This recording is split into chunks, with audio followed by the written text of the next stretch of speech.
Welcome to Rice TVX and the latest episode of the Rice Crypto Show. Today is February the 25th, 2022, and this is the latest episode of Crypto Rewind, covering the last week in crypto with my host, Satoshi Sean.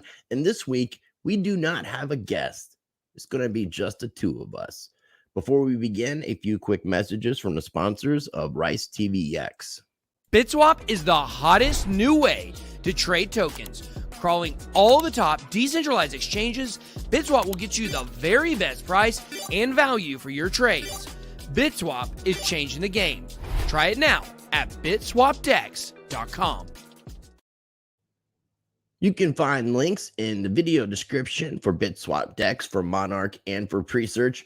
We are also live streaming on 3 different platforms. Well, 2 platforms, but 3 different locations. We are live streaming on Rice TVX, on Rice TVX 2. Both are on YouTube, so make sure you subscribe to both channels. And we are also live streaming on Float. That is FLOTE.app. Be sure to check it out.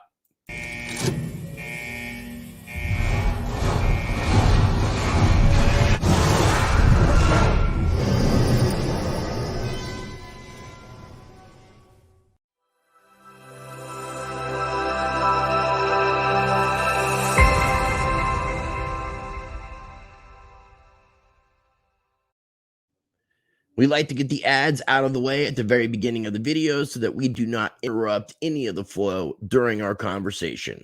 Before we get into it, visit ricetvx.com and sign up for my mailing list so you never miss an update or new Rice TVX content. You will also find my various social media links and more. Make sure you're subscribed to Rice TVX and Rice TVX 2, the backup channel. Both can be found on YouTube, and hit the notification bell to get alerted for new videos. You can also find Rice TVX on Odyssey and Library, where I have a full catalog of my videos, post up extra content, and share other appearances. And you can also find Rice TVX on BitChute. Be sure you are following me on BitChute. I'm trying to get my subscriber numbers up over there. And also make sure you are subscribed to Rice TVX 2. We have over 25,000 subscribers on Rice TVX and under 1,700 subscribers on Rice TVX 2. So let's get those numbers up on Rice TVX 2 and over on BitChute. Be sure to take advantage of my partnership with Money Metals Exchange. And you can take advantage in 5 easy steps. You get a free ½ ounce of silver in doing so. Get your free ½ ounce of silver. Take full advantage of my partnership with Money Metals Exchange in 5 easy steps. 1. Visit moneymetals.com. 2. Be a first-time buyer. 3. Purchase a minimum of $100. 4. Use the promo code RICE. 5. Get a free ½ ounce of silver, and it's an additional way to support the channel. All right, ladies and gentlemen, thank you so much for tuning in for today's live stream. Make sure you smash that like button because it helps other people to find not only these kind of videos, but the channel in general on the YouTube algorithm flow. So what's going on, my friend Sean? How you doing? I'm doing okay, man. Good to see you. It's great seeing you as always. Well, for anybody who is 20.9. Yeah, I was gonna say, for anybody who's not already subscribed, make sure you're going over to Satoshi Sean's channel. The link is in the video description. We're close to 21,000 subscribers, so let's help push them over. We got them over 20,000, or at least help to get over 20,000. So it'd be great if we could get everybody to go over there who is not already subscribed and go subscribe. Yeah, about 75 away. 75. Yeah. Awesome, dude. Awesome. That's good to hear. I also want to let people know, as a quick announcement, this is kind of newsworthy. So we have Shitcoin 2022. This is a conference that's being put on by Ken Bozak and his crew of bros, and a I don't know, what would you call a female bro? A brobette? I don't know. So there's a couple. There's a couple ladies in the Brobo pack, but Sisters. the event is going to be in Miami, Florida on April 5th and 6th, and is taking place right before and during the beginning of Bitcoin 2022.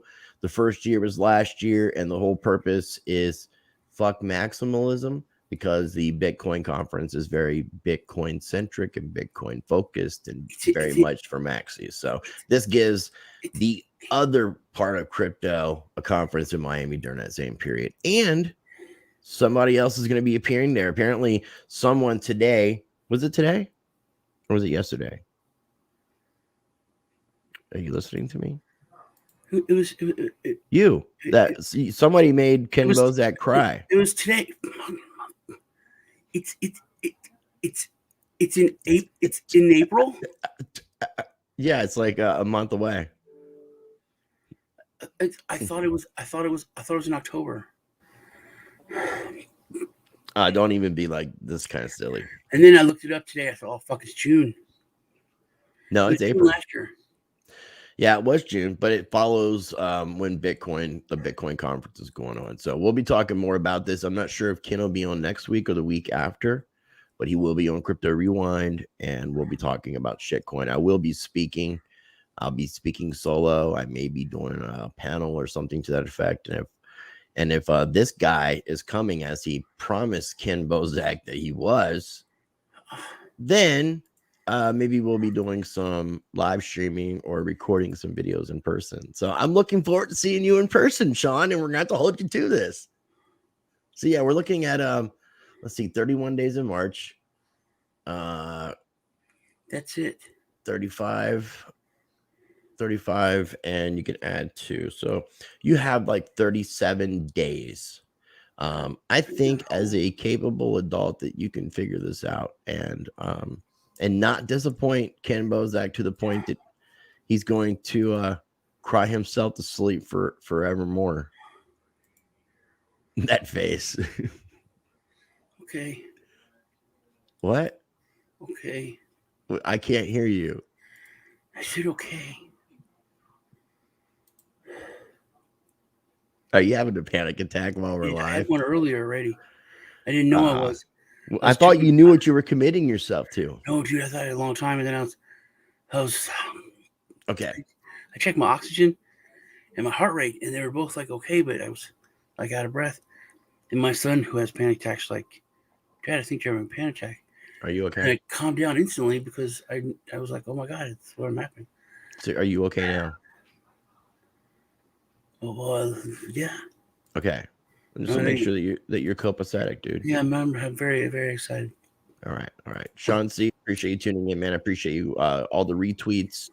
Appreciate all your support. I'm definitely looking forward to talking to you. I sent you a message on Telegram. So when you get a chance, check that out. And Mr. X Lesharion, appreciate you tuning in. So we've got 8 viewers, man. I love this censorship and shadow banning. I know we're in a bit of a bear market, but hell, 11 viewers. It's just crazy what's going on. 15 likes, though. 15 likes. Which is, yes, obviously something isn't right with that. But it is what it is. Mr. X. I figured it out now. You are Mr. X because of Rice TV X. So, great choice of name. You know, I was talking to Beatles, and he's completely banned off Twitter, man. I need to get in touch with him. Our communication has been really limited. He pays me a month in advance and a month behind right now for Monarch, and I need to talk with him. So I need to get in touch with him on Telegram, find out a little bit more of what's going on, because I love Monarch. I'm just not seeing a lot of development being done. Yeah, I love Beatles too, man. But me too. I love him to death. And he's. I love you. I was thinking about that today. You thinking about loving me or thinking about loving everybody? You. Oh, you're so sweet. You know, like my best friend, Robert. Been friends for decades, and like I don't talk to him for long periods of time, but like it doesn't matter. When we start talking, it's just like where nothing's changed.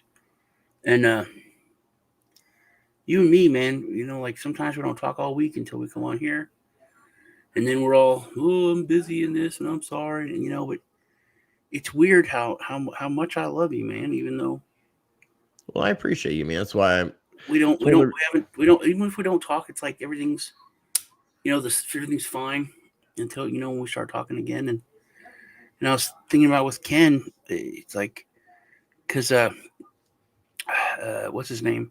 It's like, have you ever actually met Sean in real life? And Ken's like, no. And you should see his face if you go watch the video. He was like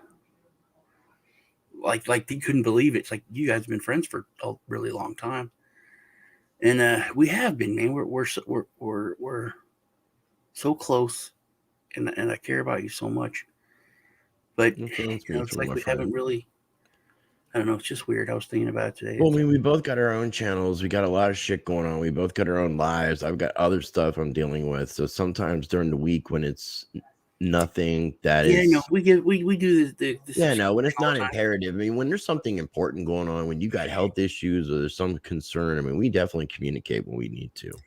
Yeah, but, you live over there, I live over here, but it's weird that we have this good of a friendship without having, all the backstory that I have with every other person I'm this close with, or that I care about as much as I care about you. I'm gonna have to come to Texas, and two, you made a commitment to Ken to come out to Miami early April. It's not funny, dude. It's not funny. It's not funny. All right, well, we'll talk more off air. So we're going to go ahead and get into the news because we've done a lot of personal talk here, but hopefully people did enjoy it. Sean is a good friend of mine. We've never met in person. He's somebody who I love as a content creator. We've been talking about the idea of working together, and shit, it feels like it's been forever since we've been doing this crypto rewind thing. I mean, it's been good 5-6 months at least, if not longer. Mm-hmm. Yeah. Which we're gonna have to figure out. We'll talk and get things coordinated where we can get things on your channel as well. Because I definitely want to be utilizing both of our mediums as much as possible. So anyways, people go subscribe. We'll talk more about shitcoin. Honorable mentions today. These are news pieces that we're not really going to be getting into a lot of. We're actually not even really going to discuss them. I'm just going to give them just a quick honorable mention, and then we're going to get into the actual news we're going to be sharing. So we have the US SEC, the best friend to the crypto market, is probing Elon Musk. Is Elon Musk building a counter case against SEC? We also have news that probing Elon Musk. Probe Elon. Elon Musk reportedly buys a rare golden Bored Ape NFT for over 1.5 million. So it is not 100% confirmed, but it is being reported. Also, we have Splinterlands is a project that I am an advisor for their governance token. I'm a big fan of the project. It's an awesome play to earn game. They have a partnership with Warner Music Partners. Warner Music Group partners with Splinterlands, which is a play-to-earn blockchain game on a novel gaming initiative. What's cool about that is they just released a special card, which sold out pretty quick, and it was with an artist who's on Warner Music Group, the label, and that was Waka Flocka Flames. There's a lot of collaboration between the hip-hop and the crypto space, and the NFT was called the Waka Spirit Blade card. So, and that's part of that collaboration with Warner Music Group. So there's going to be a lot more collaborations. Also, YouTube may have its own metaverse. Monster Energy files NFT and metaverse trademark applications. US crypto miners are determined to boost their hash power despite Bitcoin's drop. We also have two Coinbase pieces. Coinbase made $2.2 billion in revenue from transaction fees in Q4. I wanted to cover this, but there's other articles that are more imperative. Also, Coinbase hires Goldman Sachs veteran to lead financial operations. And last, rapper Drake. Everybody's familiar with Drake. He can't write his own songs. He gives Kodak Black $250,000 in Bitcoin. So before we move on to the stories, you got anything you want to say about these, Mr. Sean? Just that probing Elon sounds like a funny porno. Yeah. Do you want to probe Elon? I would like to probe his mind. I would love to interview him, dude, or just hang out with him. That would be really cool. Okay. Yeah. Yeah, no, I would love to interview him. I realized, because I've been trying to Yeah, say if you have something. been trying to get all the big guys. Yeah, and somebody was like, well, maybe you need to start going up the ladder and start going for some smaller fish and start going up, but I just like to go My friend does all Joe in. Rogan's landscaping and Cool. built his pool. Well, how close is he? Feet away. Right, but I mean, just because you work for Yeah, Joe Rogan I doesn't know. mean you He's have not close. communication for him. Yeah, he's not close at all. Yeah. I already was like, so you talk to him? He's like, I well, mean, is this guy gonna not get paid by Joe Rogan? He's gonna break into Joe Rogan's garage and steal his safe and release Joe Rogan's porno with his wife. Yeah. And then they'll put out a series on Hulu about it. Yeah. Called yeah. But, he hasn't. I was like, have you even talked to the dude? He's like, well, I haven't talked to him, but I saw him. It's like, all right, man. Yeah. Interesting news. Okay, so normally I don't share Twitter articles as news pieces, but I felt like these are very, very worthy of sharing, and we don't really have to spend a lot of time on them. And a lot of people kind of have seen this being backed up with what's happened over in the past 36 hours, 48 hours in the crypto markets. Because when we heard all the news about Russia and Ukraine, big, huge dip in the markets. Bitcoin went down to about 34K, and now it's sitting over above 39. But a lot of people were really speculating, is this going to be the end of Bitcoin and all these negative things? And Charles Edwards at Caprio Leo, or however he pronounces that, talks about the impact on war on markets. Generally speaking, invasions mark bottoms. However, the most recent wars on record were relatively small and did not involve a significant risk of potential escalation to a direct conflict between multiple major parties. The Ukraine war could. So that's the only thing he's warning in that. But he gives various charts here about the Vietnam War, Gulf War, the Afghanistan War, Iraqi War, and Crimean crisis, and how the markets reacted and reflected. And you can see the blue where the invasion took place.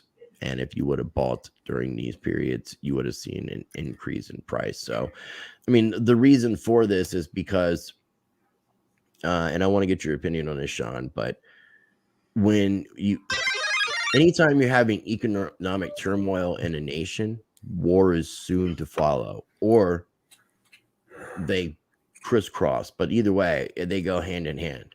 So, another thing too, when you think about this, even from a conspiratorial perspective from the World Economic Forum, and knowing that Putin was part of the alumni for the global leaders, young global leaders, and he was a part of World Economic Forum and had relationships with Klaus Schwab.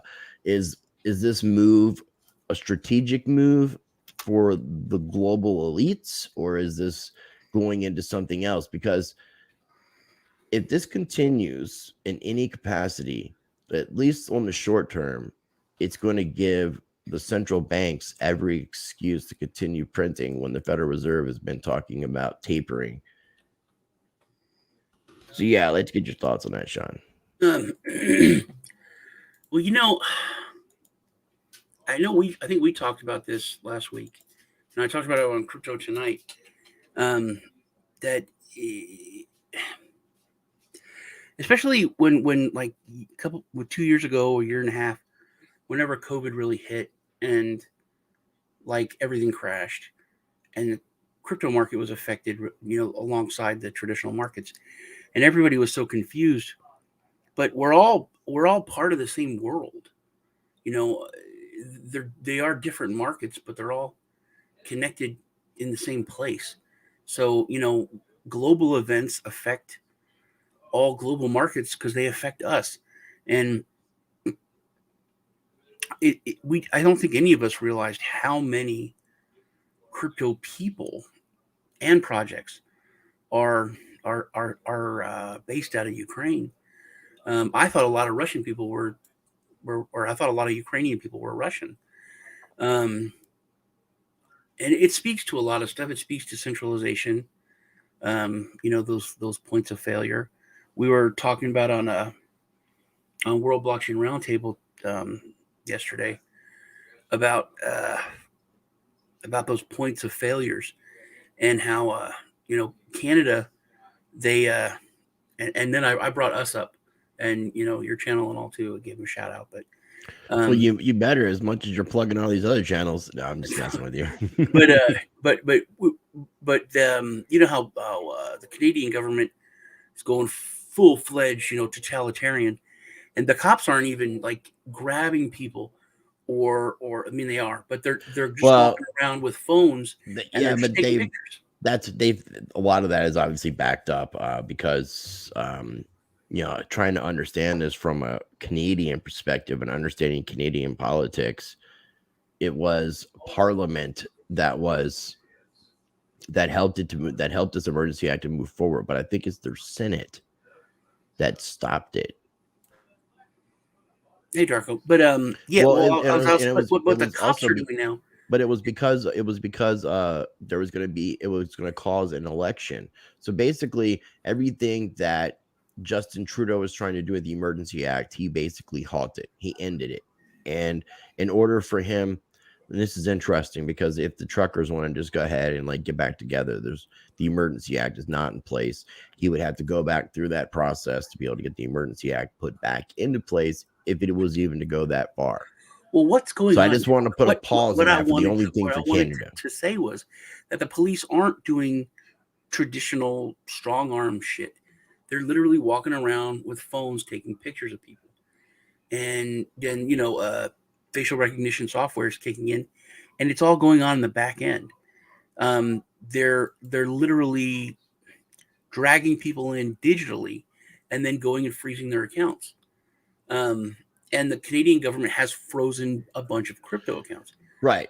There's that Pompliano. Well, that goes into the next article. Posted that massively cool post, but and see now I'm forgetting what my point was. But yeah, I think you just transitioned to the next article. I have no clue what your point was. How things are affected. So we're all affected, markets, but damn it, you talked and you got me to forget what I was talking about.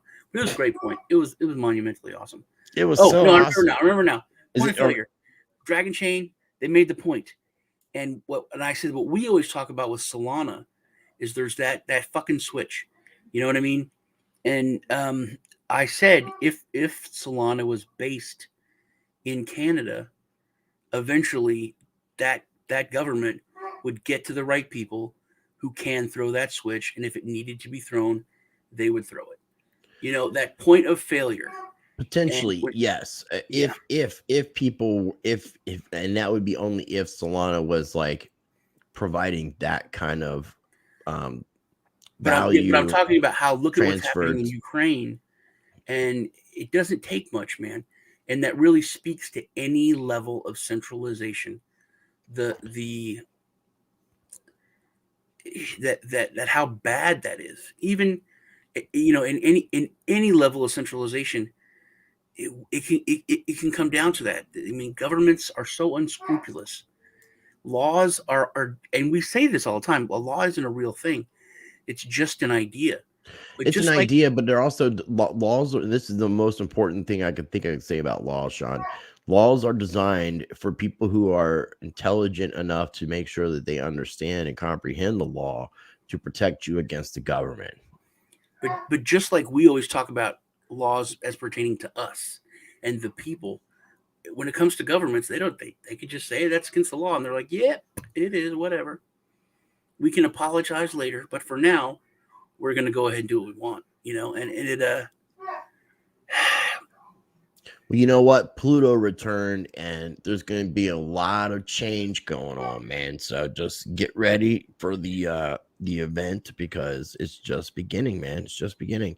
And what you're saying too, like with Justin Trudeau, basically with a lot of the people who are donating to the Freedom Convoy, their information between those centralized services, like PayPal or whatever the situation might be, a GoFundMe, a different type of GoFundMe site.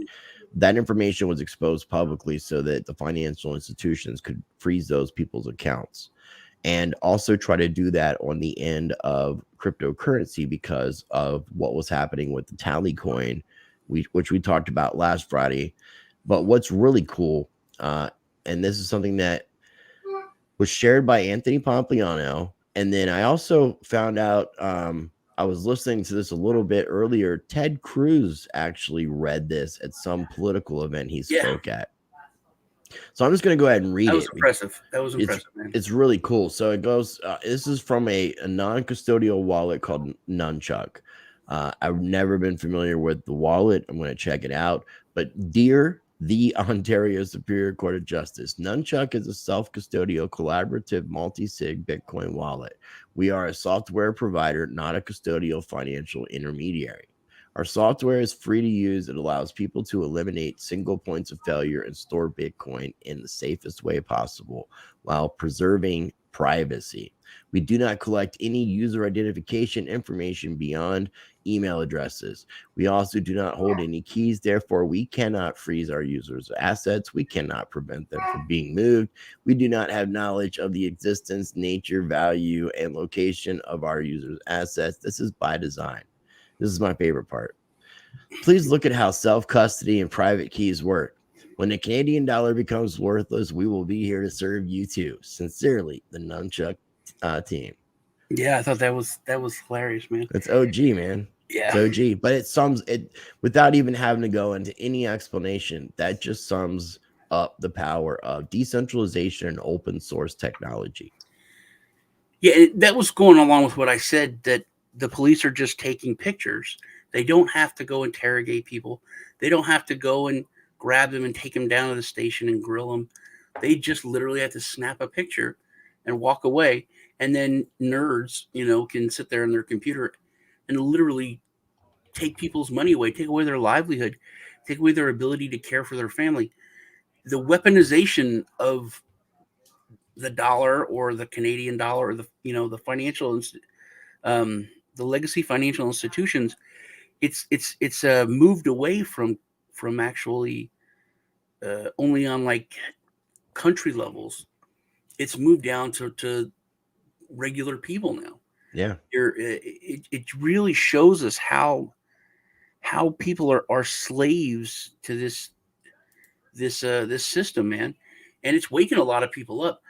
It's almost like divine intervention that it's Canada, because if it was a small country or some African or South American El nation, Salvador or whatever, I get what was you're like saying. just taken over by a warlord, it would totally have ignored. But if it's freaking Canada, and that's just it's like America Light.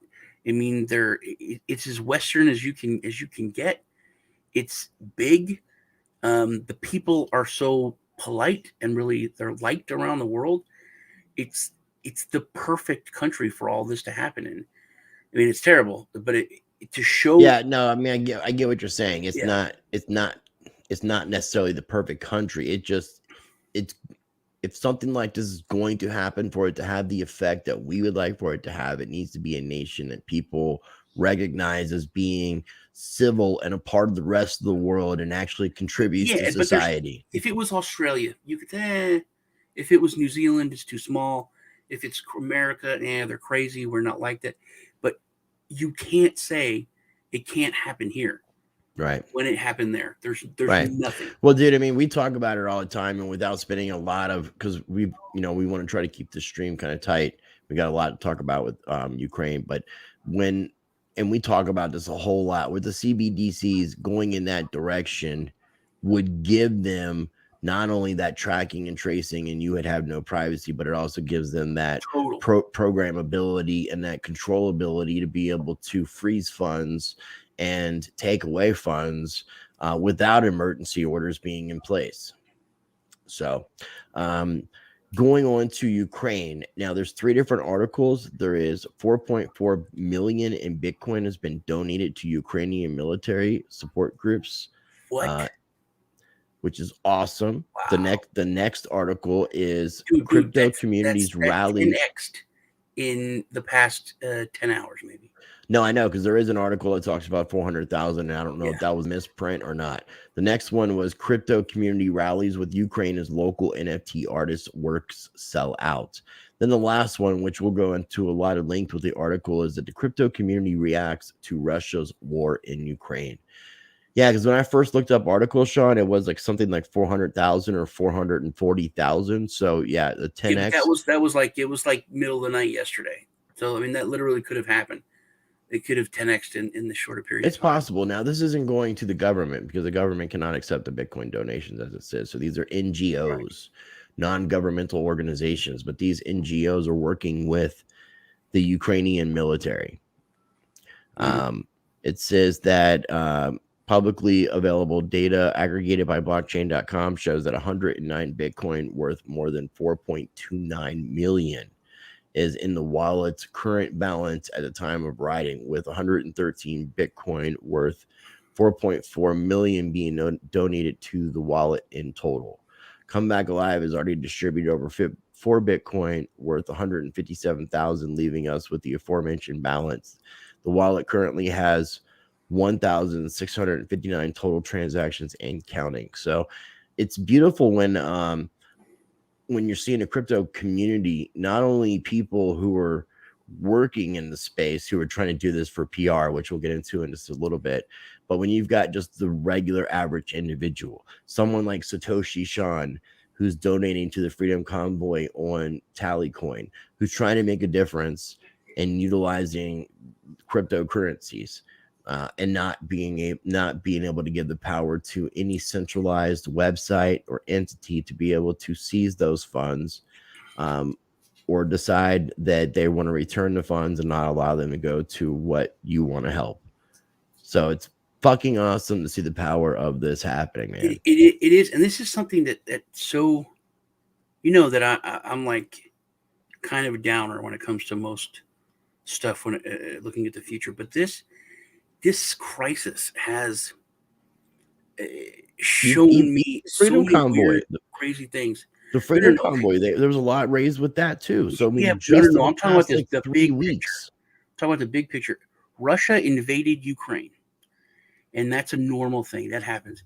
A country. Well, it doesn't happen every day, but it's happened a million times. All right, not a big deal. It's old hat, but Anonymous has come out and say, hey, we're attacking Russia. We are attacking Russia. It's a group that has nothing to do with the government. We're attacking Russia. We are going to give money to Ukraine. It's like the United Nations. Fuck them. Governments. Fuck them. We the people of the earth are coming together in different ways to fight and to join with a country that's being invaded immediately. Nothing like this has ever happened. Dude, these aren't just memes. These aren't just people putting a little, thing on their Facebook profile picture. These are real people that are making a difference, that are fighting back for people they've never fucking met. I agree, man. It's amazing, dude. It's amazing. It really is. It's a beautiful thing to see the community come together. And it's a beautiful thing to see people showing support against tyranny in a lot of different facets. So, I mean, It shows me a lot, and it really goes to the idea that I talk about a lot on the channel, which is when enough people take a stand, nothing can stand against the people. And we can literally peacefully change the entire world if we could just unite, which is a lot easier said than done. But I'm not even talking about peacefully, dude. If I was in any form of better shape, I would happily pick up a gun and go there. I would. We need to get an avatar for you. What, the little airbender guy, the bald kid? Just an avatar or a surrogate. Yeah. Wouldn't that be great? That would be my Terminator or whatever. Then you could really get out of going to Miami for real. But You're not going to get out of this, and I'm not going to let No, you I'm get out not. of it. Yeah, I'm We're not. we're going to talk after the stream, but okay. So to move on, the things that I want to talk about the crypto community. So several prominent members of the crypto and blockchain community have chimed in on the latest developments in Ukraine. Now, one, I mean, these are obviously going to be like tax write-offs. I get it. It could be for publicity, but still, it shows the crypto market is legit. It shows legitimacy in the market. It shows that people care. And I can't say for sure that everybody is actually taking advantage of the tax benefits from donating, but you had some Ethereum co-founder Vitalik Buterin, who is a Russian citizen. He's a dual citizen in Canada and Russia. Voiced vocal opposition to Russia's invasion, as the country should not have abandoned the prospect of peaceful resolution to the conflict. So he's got involved on a political level, and really Vitalik is growing to be somebody whose voice people listen to. Also, we had the FTX CEO Sam Bankman-Fried decided to step up and offer monetary support to Ukrainian traders. Every Ukrainian account holder registered on the FTX cryptocurrency platform is eligible for $25 in free money. And what I will say about that is I've for the past 2 weeks on Around the Blockchain, there's been a guy named Niku from a channel called Crypto Never Sleeps, and he's in Ukraine. And he says that the average wage is like a couple $100 a month in US dollars. So let's just say a couple hundred. When I hear the word couple, I think of like two, maybe three. Four, like few is like 3, 4, 5. So we're talking like $200-$300 a month. $25 is a significant amount of money when you consider what I just said. And again, we're talking about how much was donated to these NGOs, because here there was a tweet talking about Mr. Whale donating $10,000 to Ukrainian Red Cross to assist victims in war. So, I mean, even these whales who have gotten ridiculously wealthy off of the cryptocurrency markets are doing what they can and donating, which I think is great. And if you do this in an anonymous factor, you can obviously see how you're not going to be getting any sort of benefits. Something else I found that was really interesting is, I'm not sure if you've ever heard of the group Pussy Riot. Pussy Riot? Yeah, it's a Russian. Yeah, I know the Russian chicks, yeah. Yeah. So they teamed up with Trippy Labs. I'm much more hip than you give me credit for, dude. Okay, I just wasn't sure, man, if you were familiar with who Pussy Riot was. Okay, cool. I'm glad that you know who Pussy Riot is. Maybe you found out because you were like Googling a word that was in of those two words that I like riot. I like angry vaginas. I want to put my penis in them. Yeah. So they teamed up with Trippy Labs and Pleasure DAO to create the Ukraine DAO to sell Ethereum NFTs to aid Ukrainians affected by the war. So it's really cool just to see all this, just people coming together, man. Whether it's just also, have you heard all the amazing stories, man? Like the Kiev ghost. Mm-hmm. Dude, he's a fucking. I mean, this is like a World War II ace. He's shooting down fucking Russian MiGs.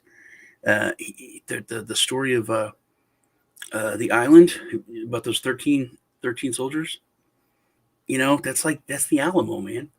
That's a battle cry, dude, to remember well, something else I had found out, and I think this happened in the past, but Russia had obtained some huge underground base in Ukraine, and then they abandoned it. And the speculation was where I was getting this from was, why would they abandon an underground base unless they found a better underground base? Because there was a talk about a lot of trafficking of miners in that country, and how in times of war and crisis, any of the money that is utilized by the government to avert those events from taking place are then directed to the military, and there's no funding going towards that trafficking element. And so it's interesting. It's also interesting to think about from a political standpoint that a lot of the places that were bombed, there were bioweapon facilities. Yeah, I was going to mention that whether they were United States bioweapon facilities or joint facilities or whatever the case may be, it was a thorn in Vladimir's side. But yeah, he's saying that they're just helping, and fighting these bioweapons labs. It's that weapons of mass destruction thing with Iraq. Yeah, but literally, dude, Putin it's a classic Conqueror's book that he's going through in Invaders. I mean, everything is, it's like sending people in, like Germany did. They would send people into that country and they would be like, "Oh, please help liberate us. This is terrible here." And then they were like, "Yes, we will help you and come." And we're not invading, we're liberating. Right. Yeah, crypto is definitely up. But it took I think it really took Biden's speech of not taking Russia off the SWIFT system. Now, either way, I think it would have been right away. I think it would have been bullish either way. I think it was a big puss move to not remove Russia from the SWIFT system. But they say that is still an option. We'll see, man. I mean, I was in a bad mood, dude, today, and I made a nasty post on Facebook. Because a friend of mine posted, "Weak men create hard times." So I reshared it, but I put my spin on it. And now you people with your fucking participation trophies for your fucking kids have created this shit world. So now you can deal with it, And I was like, you can protect them all you want. Eventually you're going to fucking die. And the world's going to eat them alive. I said, and they'll curse your name while they die. Before they slip into the black. The evil, but even if they're not cursing Bizarro your name, Sean just came through for a minute. Huh? Evil Bizarro Sean. Yeah, that was pretty. We've talked about this in a previous episode about Rio de Janeiro and Bitcoin. And now we have Brazil's Senate committee approves bills to regulate cryptocurrencies. What now? Mm-hmm. So this, to me, is a potential precursor to a nation like Brazil declaring Bitcoin to be legal tender potentially. Yeah. And like me and you have said, Brazil is, the leader when it comes to South America. Mm-hmm. It's when it comes to their impact and their contribution to the rest of the world. Yes. 100%. And it would be a huge game changer. Once we see some positive regulation taking place and you see a country like Brazil, depending on how this goes, which seems like it would be favorable, ultimately could lead to other nations enacting similar policies. And then if Brazil decides to follow like El Salvador and Tonga and make Bitcoin legal tender, it could open up the floodgate for the rest of the South American countries, and then potentially light a wildfire for all the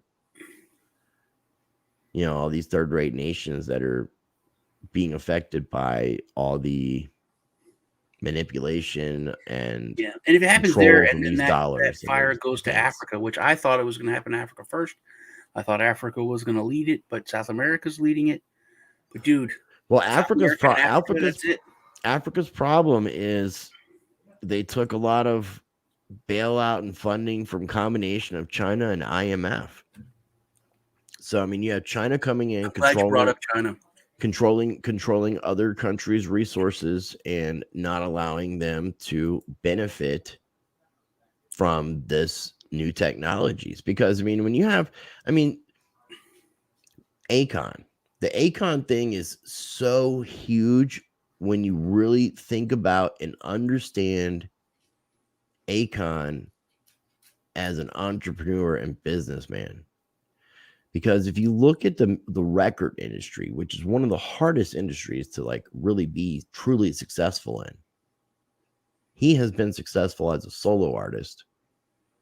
And on the business end, you know, a lot of people don't realize this or know this, but he signed Lady Gaga.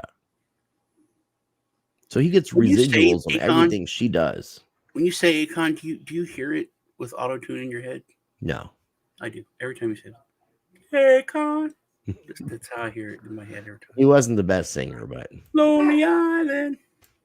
He was. I just had sex. I mean, I'm not against his music and such, but I mean, considering how much wealth he's acquired, how much of an impact that hip hop has been, how many different officials that he's met, because he's actually had royalty kings like donate land so that he can create his city. I would have thought there would have been a lot more effect, 100% in Africa, but to me, again, it's the IMF, it's China, more so China, but the IMF too. But you know, in the IMF, to give a good example, we talked about El Salvador and IMF wanting El Salvador to basically back off of the whole Bitcoin legal tender thing because it was a thorn in their side, because it was waking other nations up. And it was also like, hey, we really don't care about your funding anymore. Like, we don't want to be tied to this debt-based system that's just bringing our country down. So it's a beautiful thing. So the last thing I wanted to talk about on today's show, and this gives us a chance to talk about what you wanted to talk about last week, but there were so many articles we didn't really have a chance to touch on it, is Wyoming's state stablecoin. And I found this article to be interesting because it brought up some interesting things that I hadn't considered, even when I look into things like the Constitution. Is something like this unconstitutional for a state to issue its own currency?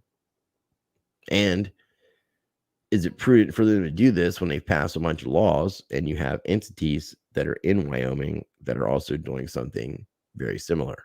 Not necessarily state issued, but stablecoin based. So what are your thoughts on this? I don't know. The whole states' rights and what America's really supposed to be. It's a lot of questions, and it was a lot simpler when it was all about gold and silver and money was money. And now with what Nixon did, it really does complicate things. And the fact that it's Wyoming does suck. Well, that's a good point. Wyoming. It's a good point that you said it like that, though. It's very valid points. Because if it was Texas, it would be different, If it was probably Florida, it would be different. But Wyoming, they don't have the same clout to stand up to the federal government, because we're talking about real shit now. Yeah, but they got Miami coin. I don't think a regional coin would have as much of a threat or impact on the U.S. dollar. I'm not saying it couldn't. Okay, but there's two different things. I agree with you on impact, but I don't agree with you on threat. I think the threat would scare the shit, a much bigger threat, because they would look at the snowball effect. So I think that they really would want to nip it in the bud and stop it where it starts. And I think if it started in a more politically powerful state, and not just really politically powerful, but if it comes down to it, dude, there could be an actual, fighting. I mean, you got what, New Hampshire and Texas? They're the only really two states that I know of that have talked about leaving. You know what I mean? That stood up and said, "Look, we're gonna fucking go. We don't, if we have to." Hey, speaking of New Hampshire, speaking of New Hampshire, I didn't even realize this. I was reaching out to Jeremy Kaufman, the CEO of Library, to do a follow-up interview about the SEC case and stuff. He's running for Senate in New Hampshire. And he's a part of the New Hampshire Free State Project. Yeah, a lot of cool stuff going on there. Yeah, New Hampshire. I was surprised because you don't hear about it, dude. The media does not tell you about this shit that's going on when it comes to anything like that, where states are flexing their real power against the federal government. It's right against the federal government, but then studying the Constitution, trying to get into a little bit more. I'm also understanding about the supremacy clause. So that's where I think there is issues with conflictions with states and government, because ultimately states can't put laws into effect that conflict with the Constitution. Mm-hmm. And they really can't Only the federal government can do that. So it's a sticky situation. I mean, what we're dealing with as far as on that perspective, but I could definitely see more of an issue with a state issuing a stable coin versus these regional coins, because I wouldn't even call them stable coins, because a regional economy, even something with a population like Miami, isn't it's a totally different animal. But I think Wyoming's doing too much. Not subconscious. What am I looking for? To me, way too much they're doing. I mean, they've done a lot for cryptocurrency, but taking and trying to issue a stable psychologically, what is the fucking point? I think psychologically, a city coin like Miami, even like New York coin, is a novelty, not a real thing. I think a state issued stable coin that could be novelty too, though, because people collect. But I don't think psychologically people would accept it as that. I think that is like, oh, we don't trust. And the mayor of Miami said, the reason I want to get paid in Bitcoin is because the US dollar goes down in value. And I think people want to get paid in something that'll hold its value better than the dollar. I think that when it comes to the normies looking at, do you want to get paid in your state's dollar or the US dollar? That's the threat. That is a much psychologically a much bigger thing. That's if it went to that level where they were offering people. And then imagine if you're in Louisiana, or if you're in, one of the Carolinas, and you're like, can I get paid in Texas dollar? I mean, can you imagine that?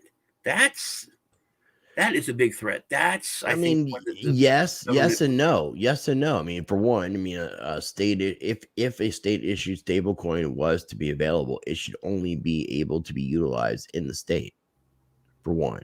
So why would somebody in North Carolina or another state want that coin? Because especially if it's a stable coin, that's not going to go up in value. That argument doesn't make any sense, but I get what you're going at. It does make sense, because you and I both know that it does go up in value, because the dollar doesn't go down, or the dollar goes down in value. Inflation isn't real. On the long term, if we're looking at it, but on the short term, like if you look at that, I mean, for that argument of taking your paycheck in Bitcoin, we've seen, I don't remember the NFL player's name who took his paycheck in Bitcoin, but basically fucking lost all of his money. He sent me money. He sent me a Bitcoin. No, it wasn't that same guy. You're talking about he sent you a Bitcoin? He sent you a Bitcoin? Yeah. No, it wasn't. He sent you some Bitcoin. No, he had me a Bitcoin, the whole Bitcoin. Yeah, I totally don't believe you. Why would you be lying to people about something like that? It wasn't a whole Bitcoin. No, he sent me, dude, I had his name and you whipped it out of my head. I just had it again. Anyway, he's from the Packers. Are you smoking weed? No, I can't. I would think you were. I have mushrooms though. You had or have? Have. I'm scared to take them, but I have them. Oh, sweet. They're in the fridge. My cousin made me chocolates. They're fun. They can be. I like them for spiritual and psychological purposes. Generally, I don't. Yeah, I was gonna watch the original Dune after I take it. Eat it. I wouldn't. I mean, that's cool. I think I actually did watch Dune on Mushrooms. But if you're not used to mushrooms, I would watch something a little bit more rooted in love and nature and something to that effect. I do And love Dune. Toltex Sam says Sean is all stoned. He definitely is. I'm not stoned. I do. He is. He's high on He's high on oxygen. You know, actually, look, I could check, but I did just take 3 Vicodin. Well, actually 6 because they're double strength before we started, but they don't affect me. So I like a little bit of pain pills every once in a while, enough to like make my nose itch. But I haven't done anything like that in quite a while. I stick to my herbs and my IPAs. I take 4. Computer, what's the? Oh shit! Computer, what's 12 times 30? 360. Yeah, I take 360 a month. Nice. I'm sure it's not like super healthy in your body. I know that if I was taking any sort of opiates for any length of time, just I'm saying like 3 or more days, it will cause me to have like a potassium deficiency. Mine's off the charts, man. Yeah, I'll start getting cramps really bad. If you have those kind of issues, I would recommend getting some Vita Coco or some good coconut water, because coconuts have more potassium than a banana.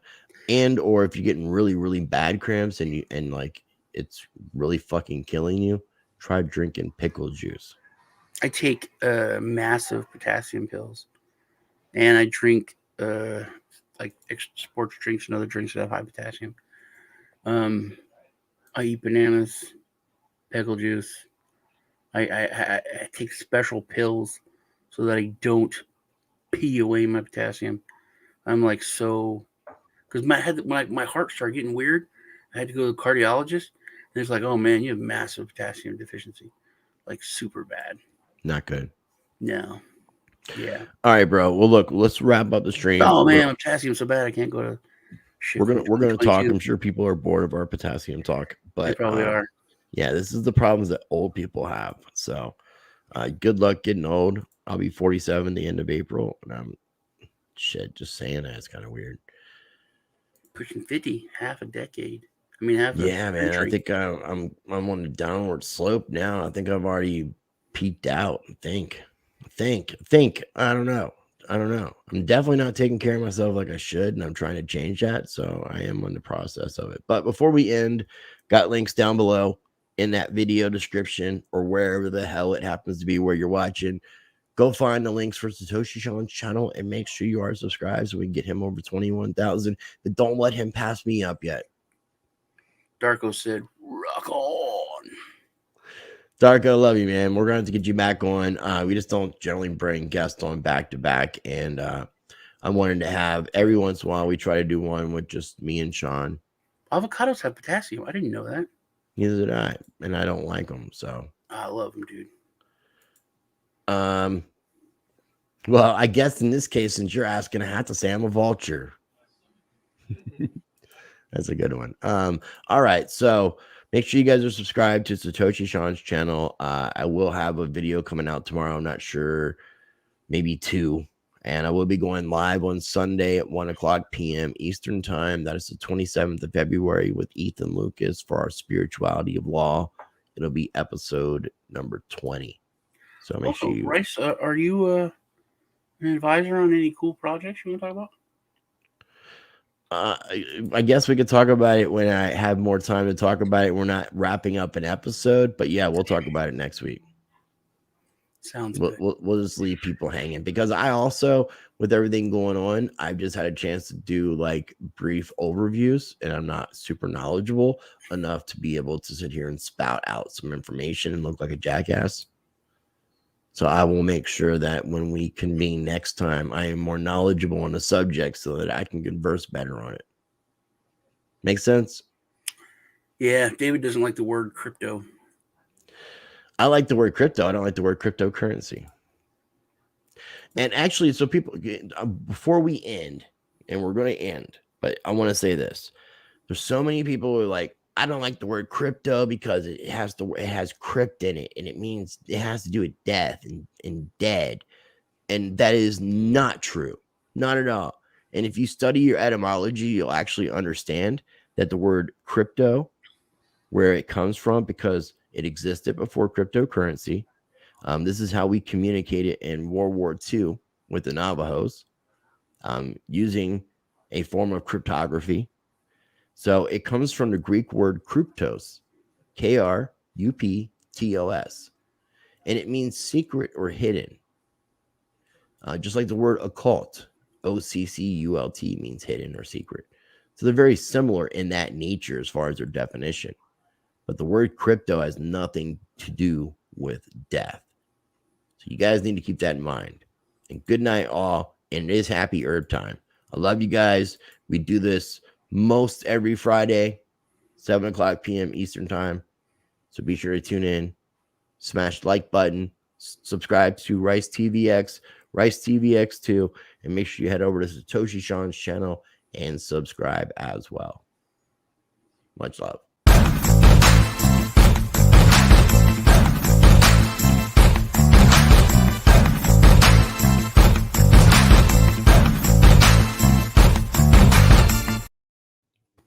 Word to your moms.